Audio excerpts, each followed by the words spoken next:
خیرو کاکا څونه شي داسې وبوله چې د 500 پورې تو وایي زه خرابات یم بیا خو یو 3 کیلو هم وا سړی د ښځمنې لپاره خو مې دغه د نور سودا راخیسته خو د کورت دي شکانه د دال د لوبیا د ذاتي خو دغه خو د غوښه به م زړه ورته کېږي غوښه ورکړه نو ښه داسې وکړه چې دغه یو ګوبی راکړه دغه ګلپی ذاتي دغه یو بس ده و بیخي بس کېږي خیرو کاکا خود هم بس کېږي دغه د کور کې دغه ښځمونه دغه خوري دغه موږ بیا ذاتي بیا غوښه خورو د دوی دغه بس ده سره دا خو بې انصافي ده وګو خیرو کاکا ذاتي ما به غلک دا نارینه موږ له وخته نارینه دغه غوښه خوري او دغه د نور ښځمونه بیا دغه الوګۍ یې کله لوبیا یې کله دال یې دغه شی انصافي به ایسته غوښه خوري کله شکنه یې کله کورت خاصم هر چې غوښه وخت تاسو په غوښه خوري ذاتي خو دغه د ولاله دغه په موږ کې له وخته رواج ده دغه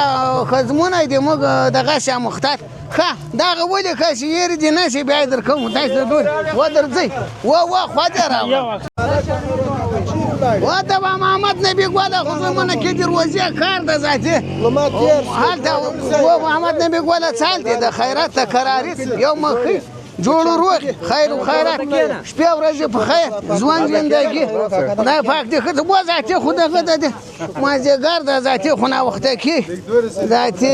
داسې وکړه محمد نبي ګوله سیده خو روزه ده وله خیره فرض روزه ده خدای دې قبوله که ذاتي زه بیا یم خرابات په ځان یې خورم تا ته خدا ده و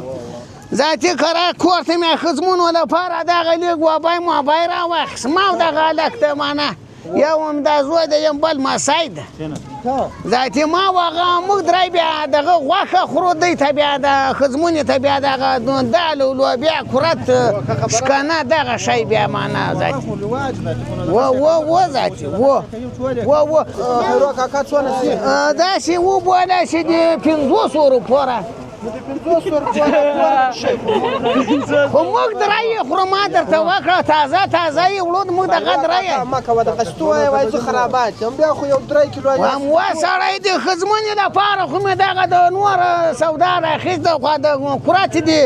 شکانه د دال د لوبیا د ذاتي خو دغه خو د غوښه به م زړه ورته کېږي غوښه ورکړه نو ته دغه هغه م زړه لري تو وراره ګلپی غوته یوسې غوښه ته خورې ذاتي دغه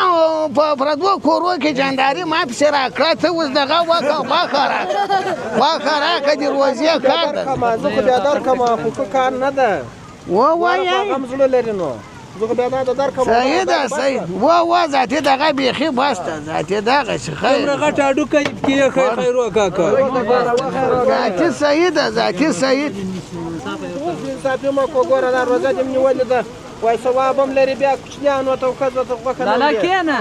و ذاتي لاله یې صحیح ده توکل په خدای دغه ما تا خو حساب ستا سره د حساب ولې